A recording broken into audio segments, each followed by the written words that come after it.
नोएडा के मारवा स्टूडियो में 3 दिवसीय नोवा ग्लोबल लिटरेरी फेस्टिवल नोएडा 2023 के तीसरे दिन के आखिरी सत्र में फैशन शो का शानदार तरीके से आयोजन किया गया।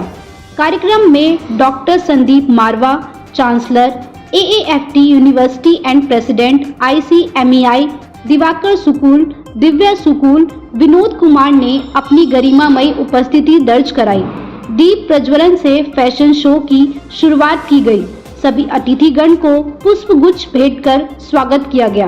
भारतीय फैशन परिदृश्य अपनी सांस्कृतिक विरासत, लालित्य और रंगीनता के लिए जाना जाता है।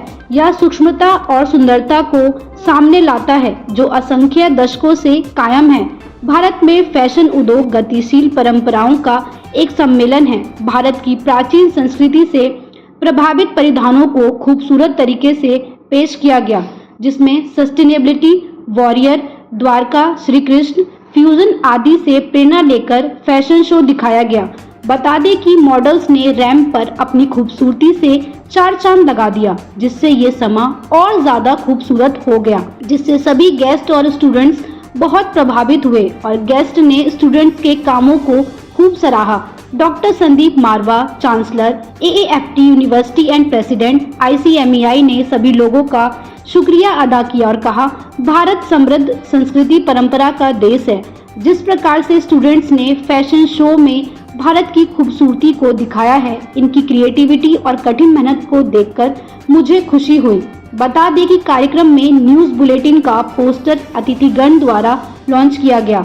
वहां मौजूदा अतिथिगण ने डॉक्टर संदीप मारवा द्वारा किए गए कामों की जमकर तारीफ की।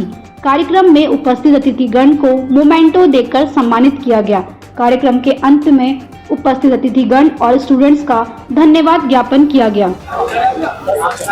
जी। आज के फैशन शो के बारे में क्या कुछ कहना चाहेंगे? इतना अच्छा भव्य तरीके से स्वागत किया गया था, लोगों का बहुत ही अच्छे तरीके से प्रेजेंट किया गया था।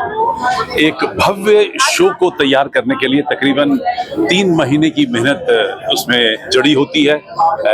डिजाइनिंग से लेकर और कच्चे कपड़े तैयार करने से लेकर और फिर उसके बाद रेल में कपड़े तैयार करके ड्रेसेस सारी रेडी करके और फिर मॉडलिंग पॉइंट ऑफ व्यू से उसकी पूरी ट्रेनिंग और उसका एक पूरा कच्चा तैयार करके मॉडल्स के लिए रैंप शो के लिए तैयारी करने के लिए और उन कपड़ों को पहनकर फिर उसके बाद प्रैक्टिस करने के लिए एक बहुत जबरदस्त तरीके का एक माहौल पैदा करने के लिए 3 महीने की जरूरत होती है, ऐसा मेरा मानना है। और जो हम लोग कराते चले आ रहे हैं, बच्चों की मेहनत रंग लाती है जब उनके किए हुए कार्यों के ऊपर जोरदार तालियां बजती हैं।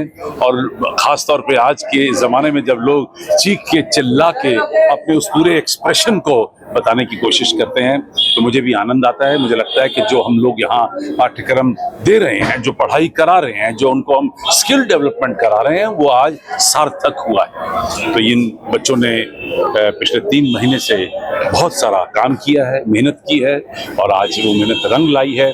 और मैंने हमेशा सोचा है कि जब हम आर्ट और कल्चर की बात करते हैं तो कल्चर जो है वो बिना कॉस्ट्यूम्स के, बिना ड्रेसेस के, बिना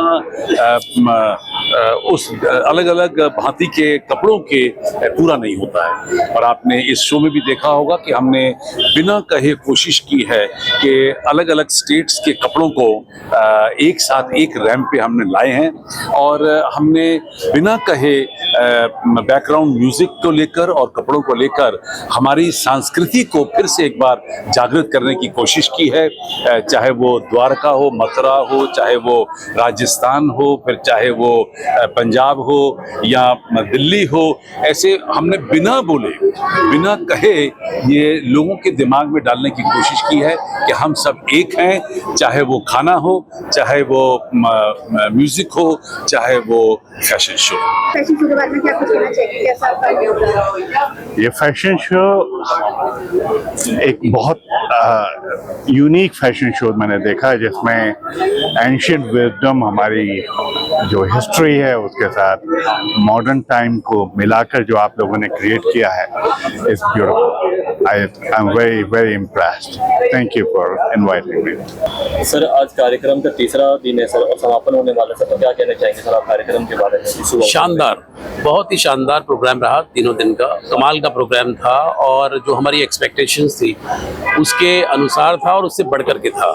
क्योंकि कई बार क्या होता है कि जब आप ऑर्गेनाइज कर रहे होते हैं तो आपको ऐसा थोड़ा थोड़ा लग रहा होता है कि कितने लोग पहुंचेंगे नहीं पहुंचेंगे, क्योंकि आज सभी के पास जो है समय की कमी है। लेकिन अच्छी बात यह है कि हमने जो सिलेक्शन किया इसमें जो हमारे गेस्ट जो थे वो अपने आप में ही बहुत ऊंचे नाम हैं, सीरियस नाम हैं और वो बहुत ही कमिटेड हैं आर्ट एंड कल्चर और लिटरेचर को लेकर के। तो कहीं पे भी कोई अवरोध या बाधा नहीं थी और जितने भी मेहमान हमने बुलाए थे लगभग सारे लोग पहुंचे और उससे ज़्यादा कुछ लोग पहुंचे।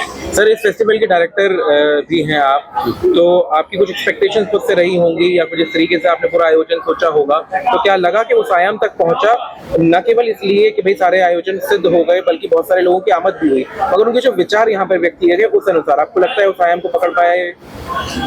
देखिए, हमारा जो सबसे बड़ा उद्देश्य होता है वो ये होता है कि आर्ट एंड कल्चर को लेकर के, साहित्य को लेकर के एक सिनर्जी जनरेट की जाए। उसमें हम पूरी तरीके से सफल हैं और मैंने देखा कि जो नए छात्र थे, नई पीढ़ी थी, बहुत सारे ऐसे लोग थे, उनकी आंखों में एक चमक थी और एक अलग तरीके का एक भाव था। उनके लिए एक नई दुनिया थी, साहित्य की दुनिया। उनको ये समझ नहीं आ रहा था कि जहाँ आईटी और जहाँ पे प्रोफेशनलिज्म और जहाँ कट थ्रोट कॉम्पिटिशन है उसमें साहित्य क्या करेगा।